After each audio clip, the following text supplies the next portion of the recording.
Welcome to the Mayo Clinic Human Optimization Project, where we're creating the blueprint to help you become the best human you can be. I'm your guide and fellow optimizer, Christopher Camp. In the past, we've discussed the circadian rhythm and how it sets your clock for the day, both when you're awake and when you're asleep. Today, we're going to focus in on what happens to us when we go to sleep. We all know that in order for sleep to be truly restorative, we need a certain amount of it, and that sleep needs to be high quality. So it's a problem that concerns both quality and quantity. Accordingly, the title of our session today is Understanding the Basics of Sleep, What Everyone Should Know About Sleep Needs and Stages. In order to help us better understand what happens to our bodies while we're snoozing, our guest today is Dr. Stuart McCarter. Stu, thank you so much for joining us today. Thanks, Chris. Happy to be here. Dr. McCarter is a neurologist at Mayo Clinic with a subspecialty interest in sleep disorders and cognitive neurology. He completed fellowships in both sleep medicine and behavioral neurology. He's authored over 70 peer reviewed research articles and 4 book chapters, with his research being recognized both nationally and internationally. He has a special interest in the diagnosis and management of REM, sleep behavior disorder, and the relationship between sleep dysfunction and neurodegenerative disease. He actually helped develop the guidelines for REM sleep behavior disorder for the American Academy of Sleep Medicine. So he's had a lot of experience in this area. Today, we've got 3 big questions that we're going to work through with Stu. Our first big question that we're going to try to tackle is, what is sleep and why is it so important? The second big question for the day, what are the different stages of sleep and what are their functions? And then lastly, I want to know how I can tell if I'm getting enough high quality sleep and how I can optimize the quality of my sleep. Stu, does that sound like a fair assignment to you for the day? I think that sounds good. I think we can do a good job of that. All right, perfect. So we'll start off with our first big question is all about what is sleep and why is it so important. So I'll start with you. What exactly is sleep, Stu? How do you define it? So, sleep is a period of really body rest and restoration. Um, it's a very complex biologic process. Multiple different physiologic changes happen during sleep, but at its core, it's really a period of time during the day, usually at night, where the body has a chance to sort of cool down, reset itself, and heal itself from the wear and tear of the day to prepare for the next day. It's interesting to me that we dedicate nearly a third of our lives to sleep. So it must be really important, but admittedly, it seems fairly inefficient for us as human beings to be spending, a third of every 24 hours lying in bed doing absolutely nothing. So, can you explain to me why is it that we as a species dedicate so much of our time to sleep? Yeah, it's a good point, and I think we are still really understanding why sleep is so important, why it takes so long, how can you be more efficient, especially in our day and age of efficiency is key. You can get more done, you're going to be more productive. If you can do that in more time of the day, then life is just going to be better for all of us, right? And I think a big issue in all of this is understanding, what actually happens during sleep. Why do you need it? And from my perspective, the way that I view sleep is life is essentially just like one big rechargeable battery. And going throughout the day, you're using your battery, you're causing waste to build up, doing a variety of things, and somehow you need to plug that in at the end of the day to recharge it so you can keep going. Otherwise, we all know what it's like to have a dead battery; things don't work. And so, it really is that period of the day that allows you to recharge that battery so you can go do the same thing you did the day before, maybe hopefully do it better based on the stuff that you learned in that day. And then we'll talk a little bit about how sleep can play a role in that later. But it's really that you just need a chance to recharge and not build up all the waste and all the energy that you've expended throughout the day. Go. When we talk about sleep, I think a lot of us immediately feel guilty or negative. We feel like we're sleep deprived. We feel hopeless about it. So it conjures up a lot of negative emotions and connotations. So I'm going to rebuke that here, and we're going to start on a positive note. So I want to know, what are some of the positive benefits of getting sufficient sleep? And we all know the obvious ones. You know, you have a little bit more energy. You don't feel as tired. So that one's a given. But what are some of the other positive benefits that folks may be less aware of or don't think about as much? Yeah, I think, and I'm a very practical person as a sleep physician, and from my perspective, it's always about trying to get people to feel better. And so I do want to highlight to your point there. While it's obvious, I think we take it for granted a lot of the time that really the best thing about getting sufficient sleep is to feel good. But in addition to that, if you get sufficient sleep, your battery's fully recharged, your performance is going to be better, your skills at doing what you're doing are going to be a little bit better and more efficient. Your ability to handle more, whether the day's going to throw at you, whether it's more stress or maybe some pain or things like that. Sleep is, or sufficient sleep is really just going to allow you to handle what you're doing in the upcoming day a little bit better. And on the converse or the flip side of those things, if you're not getting enough sleep, you're not going to deal with stress quite as well. You're going to be more burnt out, for things that you wouldn't have been otherwise. And so it just is going to make it's sleep is the best performance enhancer, I think, out there in many ways. And so it really just does make you better at everything, which is part of the reason why I think a lot of people have negative feelings about sleep, is that, it's, oh, this thing that I should do naturally, I'm not doing it well. And then you get this sort of negative feedback loop and self-thought about sleep, which is a really challenging thing to overcome. You know, when we talk about performance enhancers, you use that term, which I think is great. Typically, most performance enhancers we think about have a small or marginal improvement on performance, and they have a very specific, focused improvement in one type of performance. It's not really universal.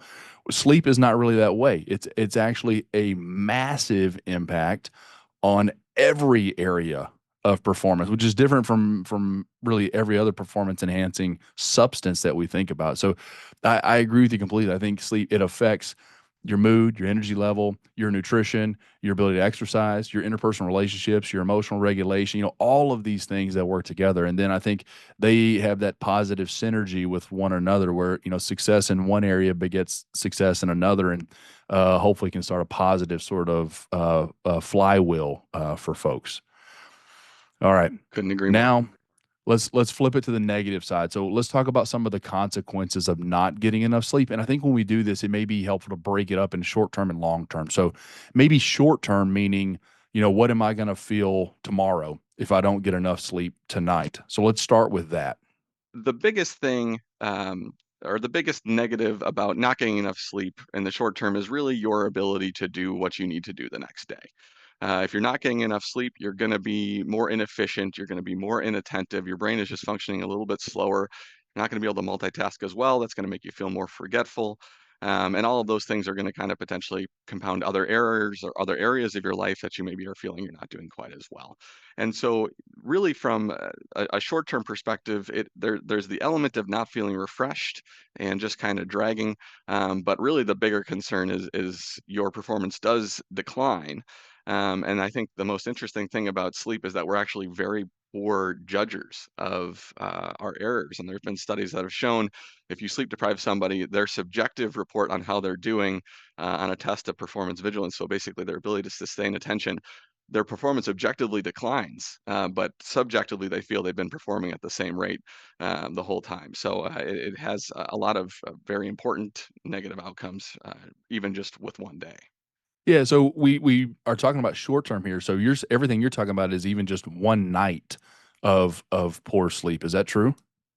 Yeah, it tends to, we all have different levels of an ability or our abilities to bounce back from, 1 or 2 nights of insufficient sleep, whether you work shift work or, you're sick. Everyone has kind of a what we call a reserve, or their ability to sort of handle that relative sleep deprivation or relative insufficient sleep. Um, and so while it can be, certainly we see it after one night, it really is more of in the, when we talk about short term, we're saying in the next couple days to weeks, if you consistently do that, that's really where things are going to continue to compound. But for certainly some people are more susceptible than others to even just 1 or 2 nights of disrupted and insufficient sleep. Okay. So tell us more about those longer terms where you go with inadequate sleep for maybe days or weeks on end.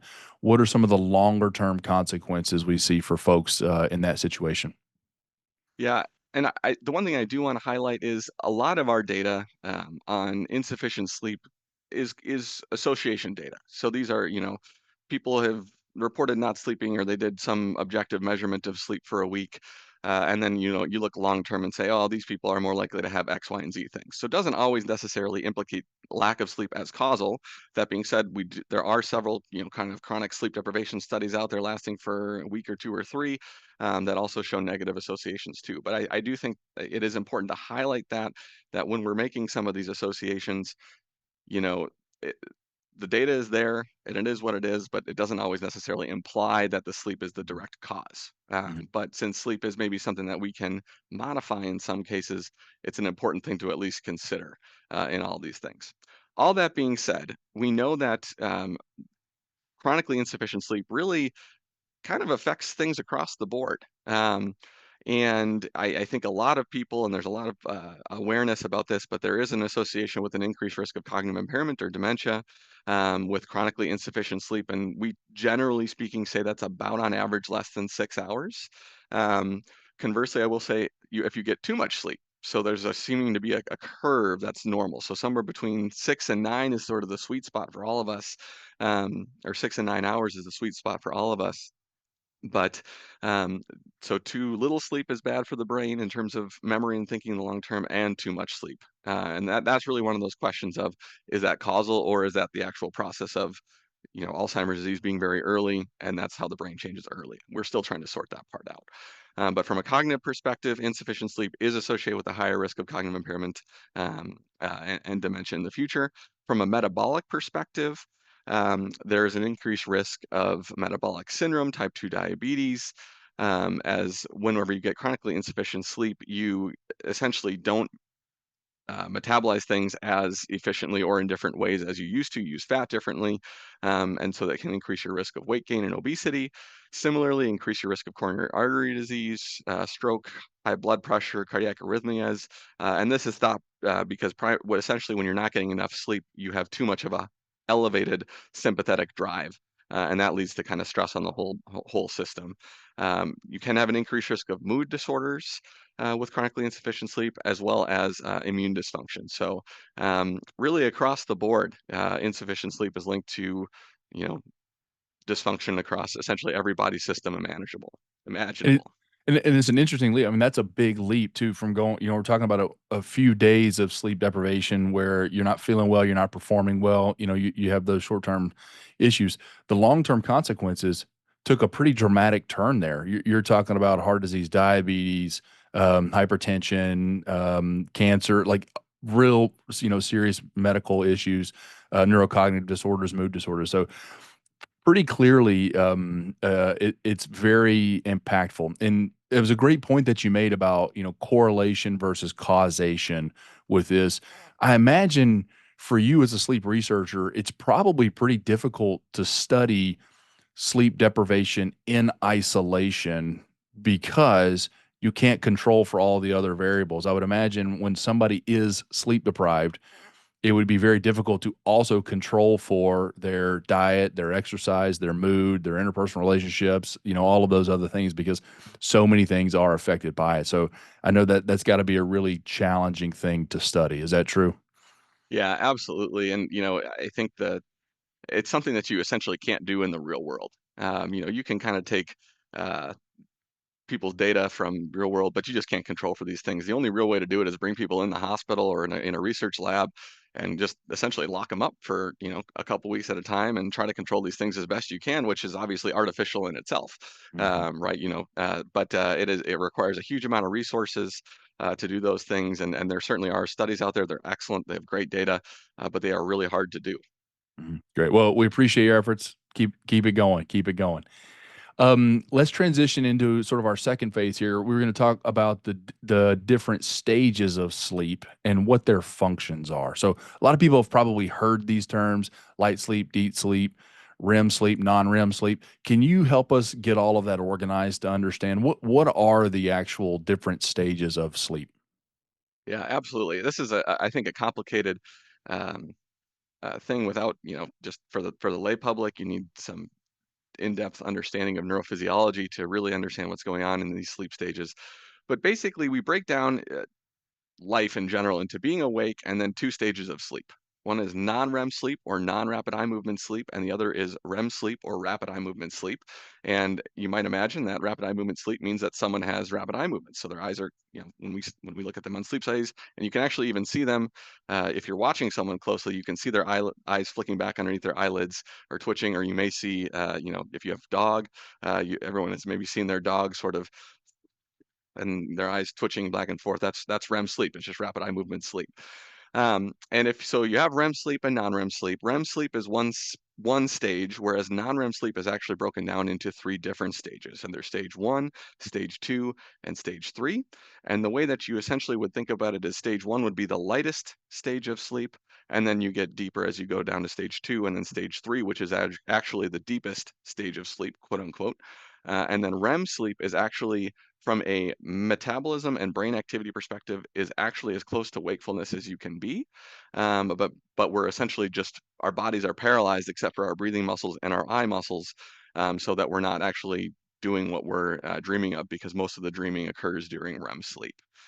And so that's the big difference. So is it fair to think about, and they go in that order too? So non-REM, we start out in that non-REM, and then within that there's three stages: one, two, three, and you get deeper as you progress from one to two to three, with three being the deepest. And then after that, you go into REM sleep, with which is characterized by the rapid eye movements, and that's a little bit more alert or wake, but that is different. REM sleep is not deep sleep. Is that correct?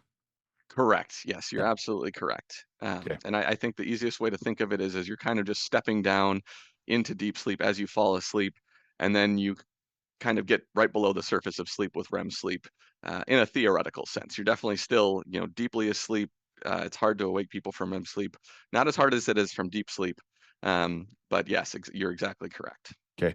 And it seems like to me we pay the most attention to that stage three of the non-REM sleep, which is the deep sleep, and REM sleep. That those seem to be the two areas that get the most attention. So stage one and two, maybe you could just really quickly kind of tell us that's basically just sort of your body shutting down and falling asleep. Is there anything exciting or noteworthy that happens in those first two stages of non-REM sleep that we need to talk about? Yeah, I think stage one is essentially kind of a throwaway. It's sort of a transitional stage between awake and getting to sleep. And maybe to take one step back, relatively speaking, we spend about 5% of our night's sleep in stage one sleep, not much. You spend about 40 to 50% in stage two sleep, so you do actually spend the majority of time there. So it does have a lot of important functions, and then you spend about 20% in deep sleep or stage three, and about 20% in REM sleep as well. Some variations, certainly, in those amounts and splits as we age and things like that. But that's the sort of cookie cutter way to say that this would be how you think about sleep. And so going back to your initial question about, what is the importance of really primarily stage two sleep. It is certainly a restorative stage of sleep. Your body is sort of, it's more of a parasympathetic drive. Heart rate's going to slow down, respirations are going to slow down, and there's going to be some body recovery. And then there seems to be, certainly from a cognitive perspective, an importance in sort of memory consolidation about things that you've learned. So things that you kind of know, what we call declarative memories, seems to be important in stage two sleep, particularly. Okay, great. And then how about stage three? So that deeper sleep, you said we spend about 20% of our time in that. What is the purpose of that stage three non-REM deep sleep? So stage three is when the body is kind of at its quietest. So that's when your heart rate's going to be the slowest, very regular. Everything is very well controlled in terms of the body. I In actuality, it's actually the time if you're going to snore, you snore the most during stage 3 sleep, even though that sleep apnea is actually pretty uncommon in the stage. And it's just because of the dynamics of how the airway muscle tone happens. But a lot of people tend to talk about when I'm really tired, I snore more. And that probably is because they might be spending a little bit more time in stage 3 sleep. But from a physiologic standpoint, so stage 3 sleep has a lot to do with muscle breakdown and recovery from the day. So exercise and things like that. The body is, tissues are repairing themselves during stage 3 sleep. You're not using a lot of energy overall because everything is sort of quiet and calm. And so that's a big one. There are a variety of hormones that are increased during stage 3 sleep, as well as that we really further improve that uh, consolidation of those declarative memories during stage three sleep. And there's probably some improvement of processing speed and things like that that's happening during stage 3 sleep as well. Okay. And then after we progress through those 3 phases of non-REM and we transition into REM or rapid eye movement sleep, you told us that's characterized by the rapid eye movements. Tell us a little bit more about brain activity, dreams, and those sort of things that are happening during REM sleep. Yeah, so I think that the unique things about REM sleep, while you do dream in non-REM sleep, those dreams are typically kind of vague and fuzzy. You don't really remember them. In REM sleep, it is characterized by vivid dreams, um, and that's why. And so typically, and sorry, we'll look at in REM sleep, it's characterized by vivid dreams, and part of the reason they're also vivid is because REM sleep actually tends to happen more in the second half of the night. Whereas non-REM sleep, particularly stage 3 sleep, tends to happen more at the beginning part of the night. So you kind of have this shift from the slow restorative aspects of sleep, the deep sleep being predominantly in the first several hours of sleep, and then the second, whatever you want. If we're going to say 8 hours of sleep, the last 4 hours are going to be much more REM predominant. And that may be because that REM sleep is really vital for the processing of emotions, and sort of what we call procedural memories and kind of learning about what's important, what we learned that day, kind of trying to put all of those things in context. REM sleep seems to be really, really important in sort of contextualizing your life from a memory perspective, a emotional perspective, learning from those things. Um, and then there are some data out there that would show or that suggest that REM sleep is also associated with novel problem solving, and creative problem solving as well. Um, and so there are a lot of these things don't happen. If you just do REM sleep, you're going to get X, Y, and Z thing. If you just have non-REM sleep, they play off each other, right? They build and they kind of ping pong back and forth off each other. And that's why we probably cycle through them, rather Mhm. than you just have stage 3 sleep for 2 hours and then REM sleep for 4 hours straight. Yeah. So, and there's quite a bit of overlap, or some overlap, at least in the functions and kind of what happens physiologically within each of those. You mentioning cycling through these. Is there a set number of times that people typically go through that entire cycle every night, or does that vary depending on the person and how much they are sleeping? Yeah, it's a little bit variable, just depending on if you're only sleeping 4 hours, you're gonna do it less. On average, a sleep cycle, so that would be going from stage 1 through stage 3 sleep, coming up to REM sleep, and then that's one stage or one cycle of sleep. Mhm. And so you do that each cycle lasts about 90 minutes, and you have about 4 to 6 cycles of sleep per night, on average. And like I said, the makeup of those cycles will change a little bit depending on what part of the night the sleep is in, more not deep sleep during the first half and more REM sleep during the second half. Do certain, I know you've done a lot of work in sleep disorders. Do certain people tend to struggle with certain phases of sleep? Because a lot of people say, I don't sleep well.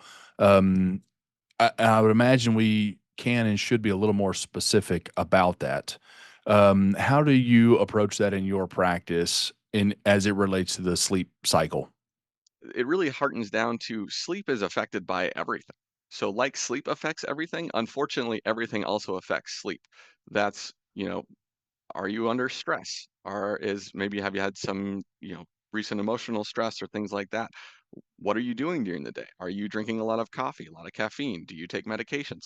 All of these things impact your sleep quality. They're going to change sort of your sleep cycles to some degree, or kind of how deep of sleep you're getting, or how often your brain is sort of waking up. Um, and so, when you're talking about I don't get enough sleep or I just don't feel refreshed, you know, the ways as a sleep physician, we really focus at least at the beginning on sort of, well, what could be going wrong? Do you snore? Could you have sleep apnea? Are you overweight? That would increase your risk for sleep apnea, things like that. Are you drinking alcohol? Are you exercising regularly? Are you doing things in your sleep abnormally? Are you, yelling out and screaming out and moving your limbs? That's generally speaking not considered to be normal during sleep, and there are various conditions that can do that. And so, from a strictly from a sleep physician perspective, I usually will always start with, well, what is going wrong? Is there a sleep problem here specifically?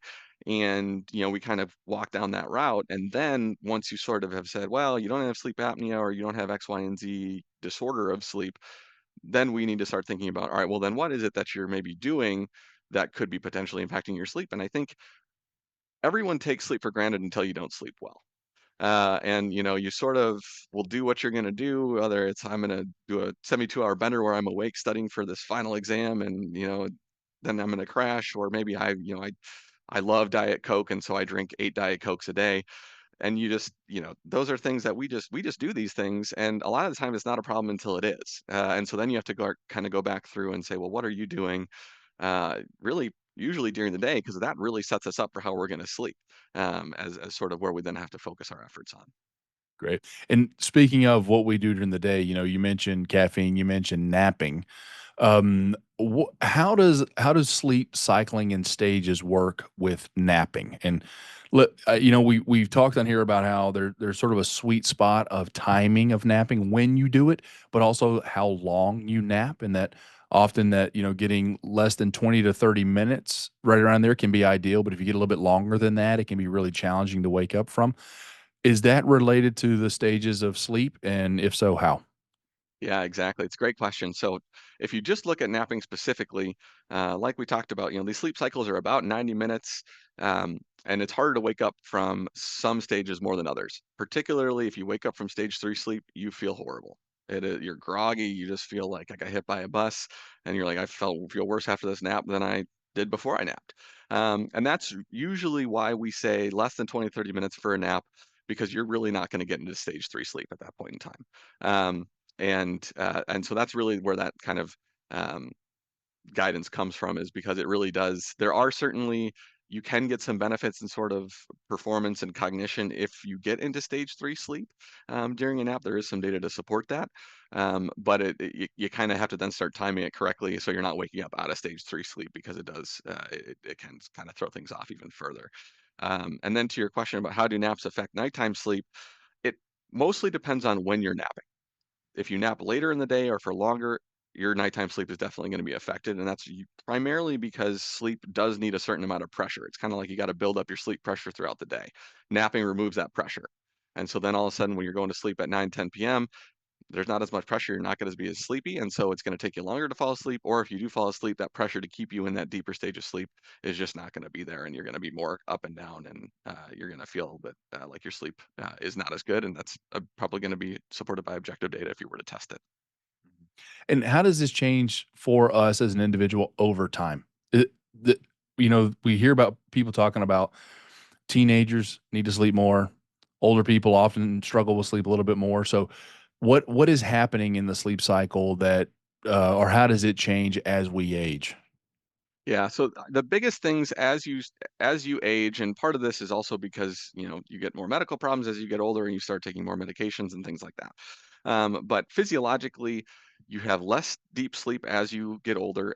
You tend to what we call phase advance, so your body clock changes a little bit, and by that I mean we all have a clock in our brain that kind of determines when we should get sleepy, and that clock time actually moves forward as we get older. And so people will be like, boy, when I was 30, I would go to bed at 9 or 10 or 11 p.m. And no big deal. And now I'm 60 or 70, and I'm like 7 p.m. and I want to go to sleep. And that there's actually a physiologic basis to that, and your body clock is starting to kind of move forward with age. So in conjunction with those changes, the brain mechanisms of creating and maintaining sleep are just not as good. We don't know exactly why that happens. We don't really know how to make them more efficient or make them better. at least as of yet. But sleep is just less efficient. There are more awakenings. Um, and whether that's just the brain or there's other things like nocturia, or the urge to go to the bathroom in the night, things like that, pain, arthritis, all those things can disrupt sleep. And so in general, you just sleep less as you get older and you sort of have less in general of that stage 3 sleep. Although from a percentage wise, they stay relatively similar. It's just sort of the total amounts of sleep are going down. So it's really as we age, it's a little bit lower quantity of sleep and a little bit less quality, a little bit less of the deep sleep as Correct. we get older. Okay. Correct. All right. So let's shift into sort of our third big question and start talking a little bit about solutions. So our third big question was, how can I tell if I'm getting enough high quality sleep and how do I improve it? So one of the questions I struggle with, and people ask me, how much sleep am I supposed to get? We always hear that 6 to 9 hours or 7 to 9 hours is the right amount for almost essentially everybody. Within that, though, how can I tell? How do I know if I'm a 7 hour person or I'm a 9 hour person?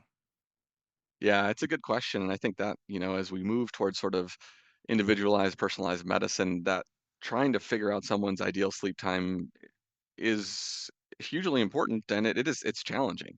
I think from a practical perspective, if you go to sleep and you wake up in the morning feel pretty good and you can get through the day and not feel like you're dragging, that's how much sleep you need.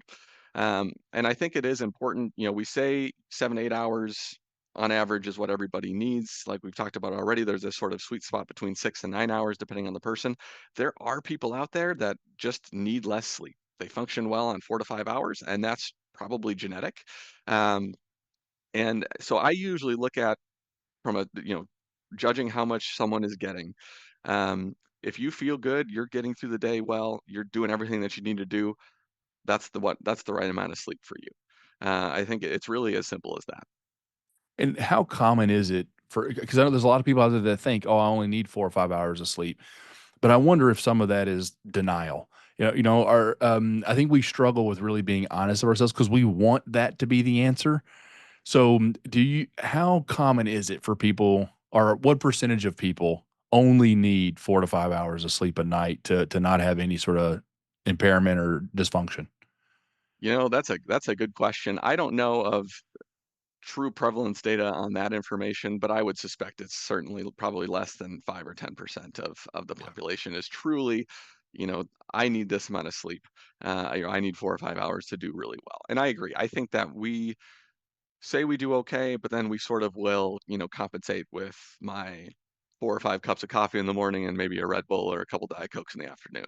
I think thinking of it in that way, at least looking at it, and you may be good, and maybe you just do it for taste, and that's okay. But those are the things that I think that you do need to look in the mirror and say, okay, maybe I am sort of trying to push through and try to grind as a way of a marker of saying that I'm not getting enough sleep. And one additional thing I should just point out in terms of optimizing quality of sleep and determining what is your quality of sleep is there are different what we call phenotypes of sleepers. And by that I mean some people are sort of morning people and they may do better going to bed a little earlier, wake up in the morning, get things done. And there are people that are like, boy, 9 to 11 or midnight, really kind of do my best work. And we call those more evening people. Um, and so, it is important to listen to your body, right? If you are trying to force yourself to go to sleep at 9, but you're really not that tired, and you're like, well, yeah, I'm getting 7 hours of sleep, but I don't feel that good. It there is a possibility you need to listen to your body. If your body says I don't get sleepy until 11 o'clock, listen to it because trying to force it and trying to move it earlier, there are things you can do, but sometimes you got to sync your whole body up in order for it to be um, to do well and get quality sleep. It's not just it's not. I wish it was as simple as say you just need 7 hours and 29 minutes of sleep and you're gonna have a great day. That would be awesome, but it's just not. That's just not the case. It's a little bit more nuanced than that. Yeah, those are all great points, and I do think that we have to be honest with ourselves as a society. A lot of us still sort of hold on to this badge of honor thing. I'm fine with only 5 hours or only 6 hours. But you have to be real with yourself and say, are you fine because you're also over medicating with caffeine or you're doing other things, or are you actually slipping and you don't realize it?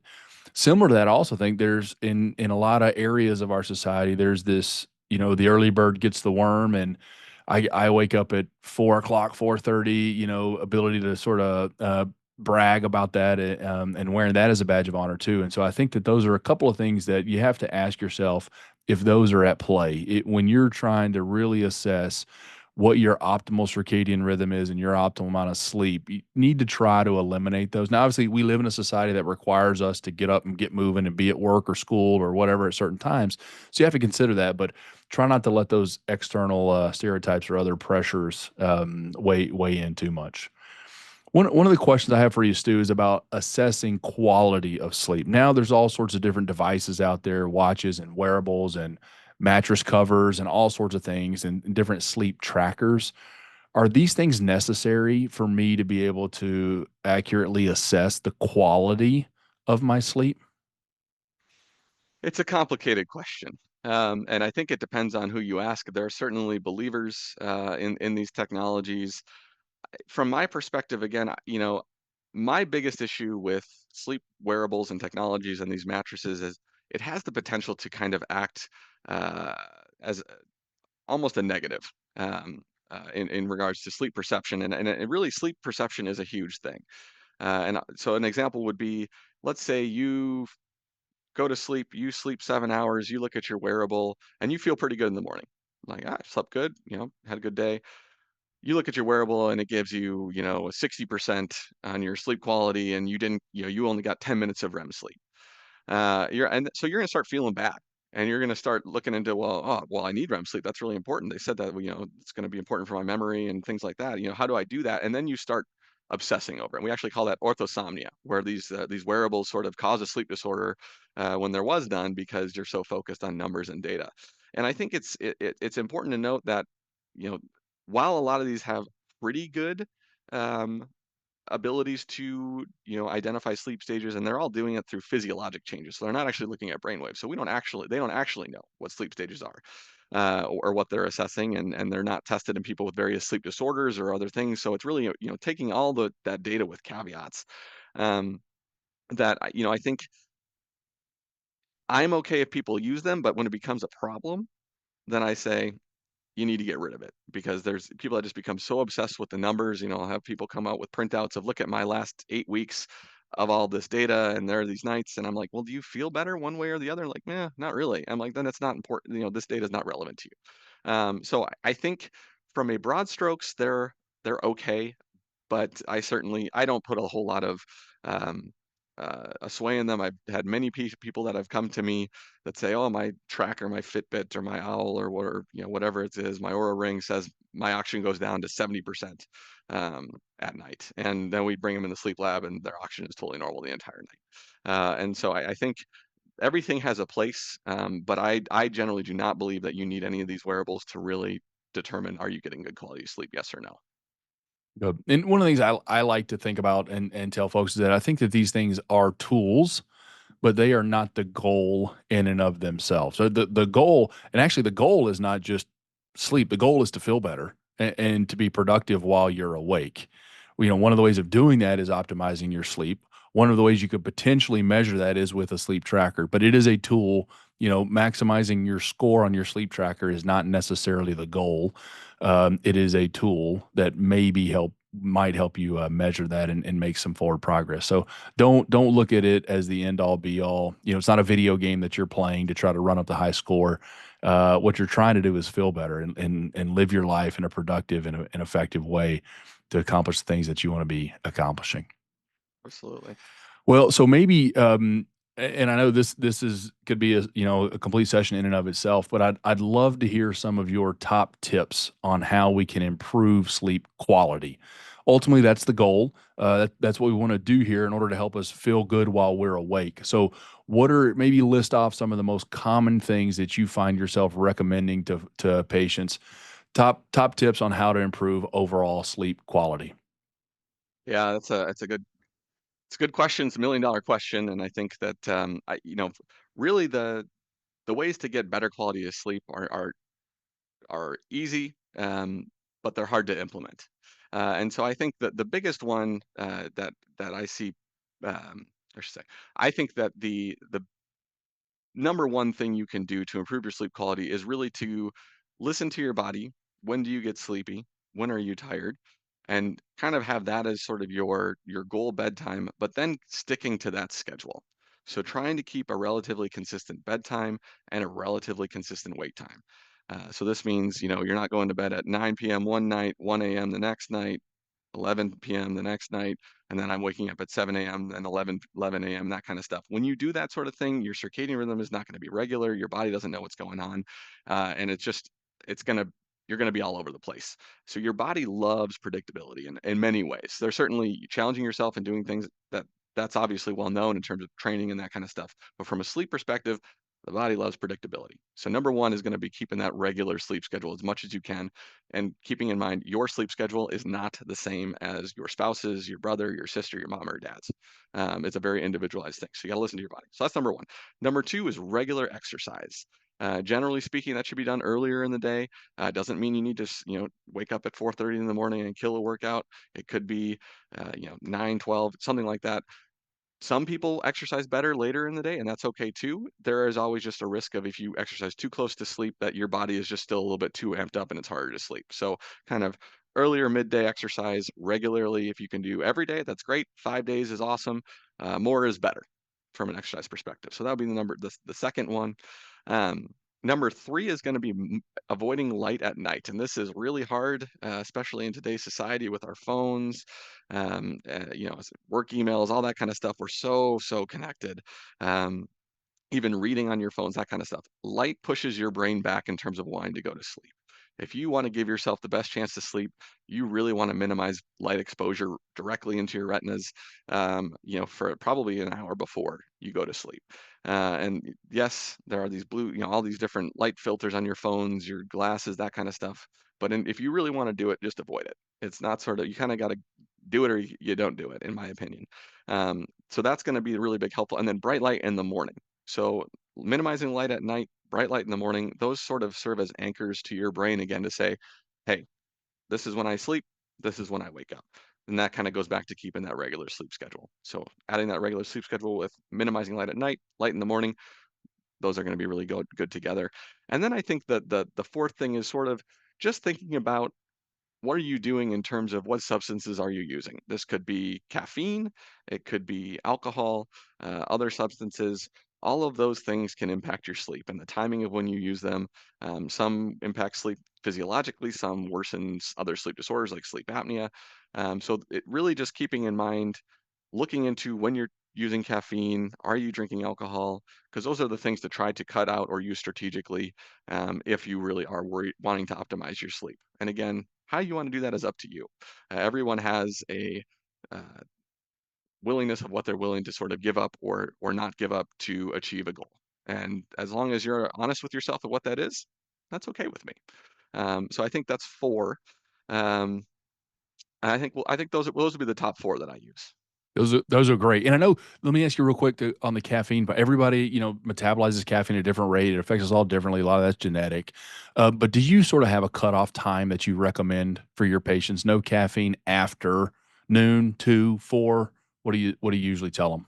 Yeah, I would generally say, probably 2 to 3-ish PM is usually when I would try to cut it out. If you can do it earlier, that's just gonna be better for you, because there are some people that just lingers a little bit more.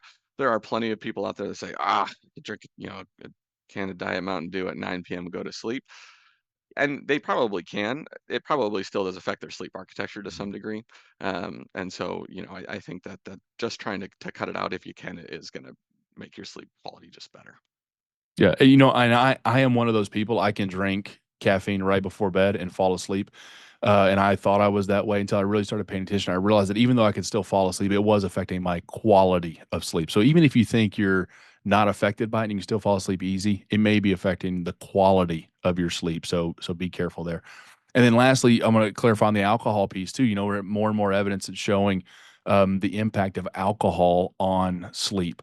So, what is your recommendation? And I know you said everybody, has a different threshold, but general recommendation for people who really want to optimize sleep, how much alcohol is okay, and how much starts to really affect sleep? The answer for, if you really want to optimize your sleep, is no alcohol. Um, but and I think it's important to know what alcohol does, in terms of how it affects your sleep. So it does a couple different things.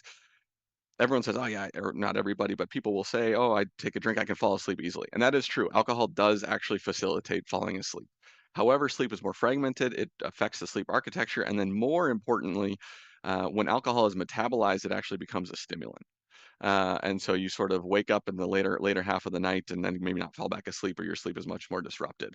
And so and keeping those in mind. And the other thing that it does is it can worsen sleep apnea. And so that's another thing that alcohol can often, will make sleep quality worse by itself, but also causing other sleep disorders, and worsening sleep quality that way. If you were to say, well, how much, can I get away with? Probably really one drink earlier in the evening, not right before bed, that kind of stuff. So hopefully some of the metabolism has happened and you're so that stimulant effect is sort of wearing off. But yeah, very early evening would probably be the time if you're going to do it.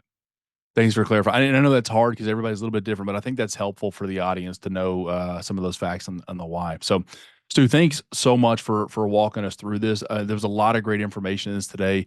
I've been taking notes here as we've been talking, and I'd like to run through some of the biggest learning points for me real quick. So, one, thinking about the acute detriment of sleep, which is what most of us think about, feeling tired, fatigued, not as emotionally sound or stable, not as effective, can't perform as high.